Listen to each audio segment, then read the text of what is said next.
Welcome, ladies and gentlemen, to the very first episode of Turner Talk with Deputy Robert Curvin. And I am Robert Curvin, a current Yankton County Deputy Sheriff with 16 plus years of service in law enforcement and corrections. I'm also an instructor in firearms, taser, DUI, standard field sobriety tests, and a national field training officer with over 1,000 hours of continuing education. Today, we're diving into a few important topics that come up more often than people realize. We're going to talk about receiving police reports, when you can get them, and when they can legally be denied.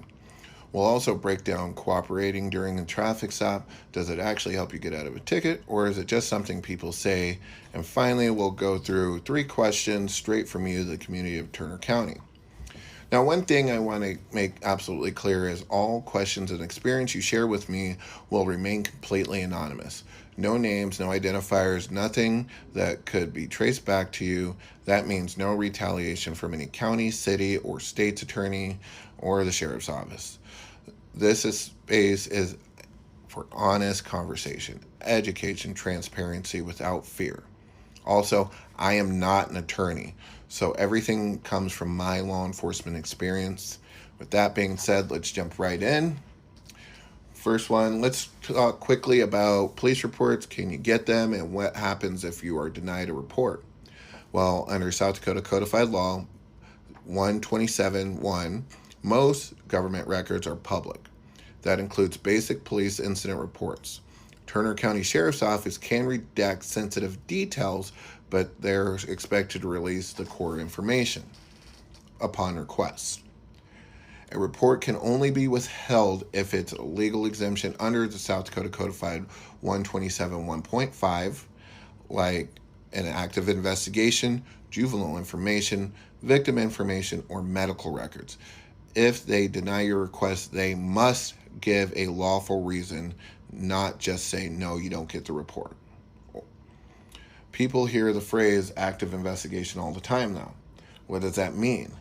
Well, an active investigation in this case is where law enforcement is still doing real work, such as conducting interviews, collecting evidence, reviewing videos, or waiting on lab results. If none of that is happening, it's not truly active.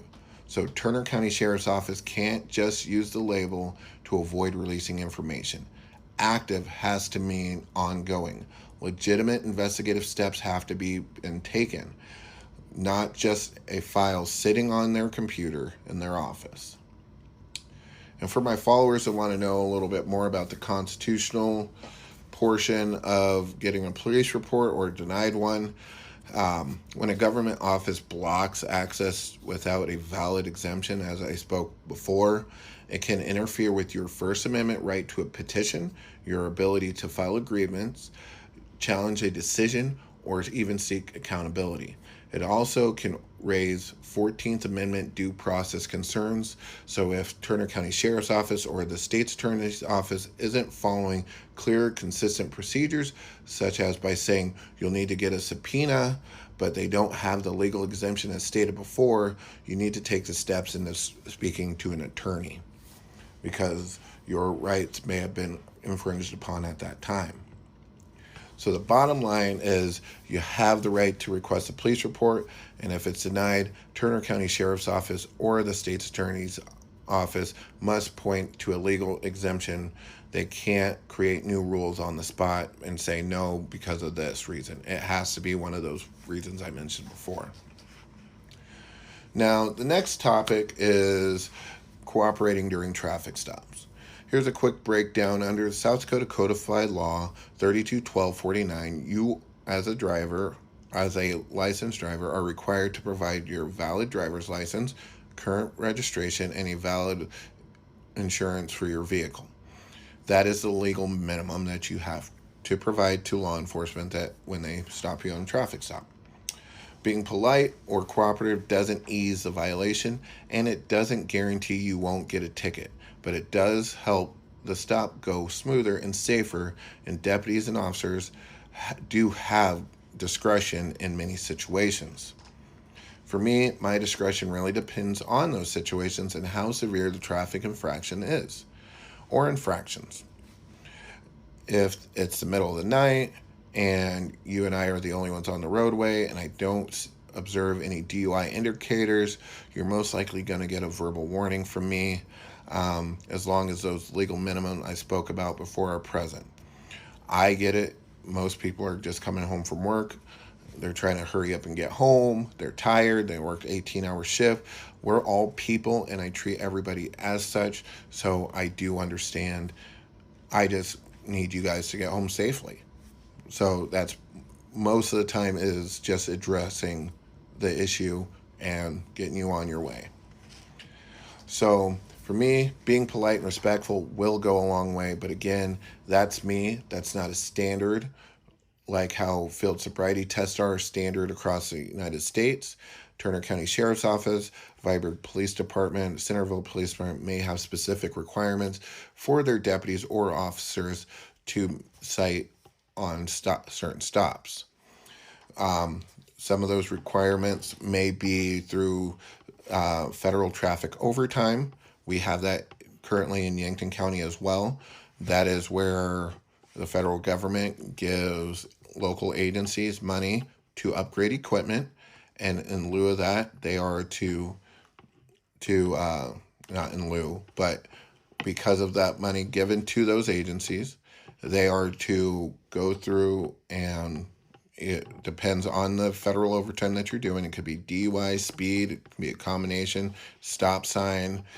You are supposed to get DUI arrests if it's DUI, speed citations if it's speed, stop sign violations if it's for a stop sign. Again, it usually correlates with a specific traffic infraction. Now, depending on what it is, we can have drive sober, get pulled over. You've all seen that. Click it or ticket campaigns. You've seen those. Those are all a part of the federal traffic overtime that almost every agency does on a yearly basis. And again, that money helps upgrade equipment. Like with Yankton County Sheriff's Office, when I went over there, they didn't have computers in the cars. We were able to get computers, new body cams, dash cams, stuff like that to upgrade those cars through the federal traffic overtime program. So again, those do require us to fulfill the obligation of citing or arresting and stuff like that. But again, that's not on a normal basis. That is during a specific period of time. For those who think that police officers have a quota, that is the closest thing to a quota that you will see, because they are only specifically looking for that. So the next question, I've been hearing a lot of people have noticed many of the Turner County Sheriff's Office vehicles are moving toward an unmarked or low profile style with small interior lights, muted or ghost graphics, and very little that stands out on the road. And their question is that really necessary? From an educational standpoint, you guys, here's what matters. Low profile vehicles can be useful in certain types of enforcement, especially when deputies or officers need to observe driving behavior without being immediately recognized. But the trade-off is visibility. When emergency lights are small or mounted inside the windshield, they don't cut through the daylight, weather, or traffic the way that a full-size light bar does. That reduced visibility becomes a real concern when it comes to crash scenes or emergency responses. Under South Dakota Codified Law 3231.6, drivers are required to stop when road is closed because of an accident or hazard. But if responding vehicles' lighting is underwhelming or hard to see, other motorists may not realize what's happening until they're already too close. That delay puts deputies and the public at risk. I mean, it literally has happened to me here in Turner County. It is a scary thing to hear when you're blocking a roadway and all you hear is screeching tires because they couldn't see your lights. So, I mean, What really needs to happen is a balance between the vehicles.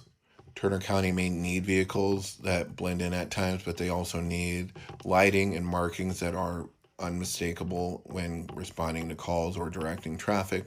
The safety depends on being seen, and emergency light should never leave drivers guessing on what's in front of them, especially if it's a dark night and you're on a county road. All right, here's another one that came from the community. Lately, a lot of people have been asking why they're seeing more patrol vehicles sitting in one spot running radar instead of moving throughout the neighborhoods. So you guys, traffic enforcement is a part of the job. It keeps speeds down and roads safer. But on the other hand, it shouldn't replace patrol. Patrol is where deputies build awareness, deter crimes. They stay connected with the community. When a unit or a squad car is moving through a neighborhood, checking parks, stopping in the businesses, it creates that visibility and the trust in the community. It gives them a chance to actually get out and people to meet the deputies or the officers. We moved to Centerville here, and a lot of people know Officer Parker. They know him. He's been here for a while, but they know him. Oh, that's Officer Parker. They know the chief. They say, hey, Chief Lawn. They know these guys because they are patrolling. They're doing what they're supposed to do. So their community knows them. When a unit sits in one place for a long stretch, the public only sees enforcement. They don't see presence. The goal isn't to eliminate traffic enforcement. It's to balance it. We need deputies and officers who can slow down cars when needed, but also spend time where families live, kids play. Pretty much everyday life happens. Patrol is prevention, and prevention is what keeps our community safe. So in short, do traffic enforcement deputies and officers when needed, but don't let it replace patrol. Our last question or statement here. Every now and then I hear stories that concern people, and one of them is the idea that ambulance and fire crews aren't allowed to respond to medical emergencies until a deputy gets there first to decide whether or not they're needed. The example I was given earlier was a parent calling for help after someone swallowed a large number of pills and being told they had to wait for a deputy before an ambulance could even be sent. You guys, in situations like that, minutes matter. A 40-minute delay can absolutely be the difference between life and death. So again, let's go the educational route here. In emergency services, there are only a few legitimate reasons why law enforcement might be sent first: if there is an active threat, if the scene is unsafe, or if responders need protection before entering the residence. But for medical emergencies like overdoses, heart issues, injuries, anything where someone's health is failing, EMS normally dispatch immediately. Law enforcement may respond as well, but they're not supposed to be the gatekeeper that determines whether medical help is allowed to go. The purpose of EMS is to stabilize, transport as quickly as possible. The purpose of law enforcement is to secure the scene if needed. Those roles are separate for a reason. When a medical emergency is happening, the priority is getting professional medical trained people to the patients without unnecessary delay. Any system that slows that down puts the public at risk, and it's important for you, the community, to understand how these responses are supposed to work. I mean, I understand on some level, I guess, but to me, this comes clear. It's clear directives from the deputies' leadership. Deputies just don't say or do things without that they're not specifically told to do it that way. So if dispatch says, oh, yeah, no, deputy has to go there first, That's because the leadership of those deputies had told dispatch that's the way it's supposed to be. This shows me that either the deputies don't know what they're allowed to do or what they're supposed to do, or that they're afraid of potential repercussions from implementing common sense into the situation. And that's even a scarier part, because that means they're scared to do their job. And that's not what we need as law enforcement. Well, you guys, I've rambled on enough. That's all for today's episode of Turner Talk with Deputy Robert Curvin. I want to thank you for listening. Thank you for sending in your questions. Again, everything you share stays completely anonymous. No names, no identifiers, no retaliation from any county or city office. If you got a topic and you want it explained, or a situation you want clarified, send it to Turner Talk with Deputy Robert Curvin on Facebook.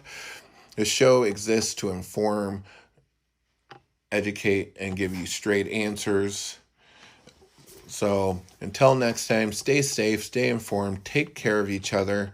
For my law enforcement brothers and sisters out there, we're not better because we wear the badge, but we have to be better because we wear the badge. Have a great night, Turner County. Cue the music.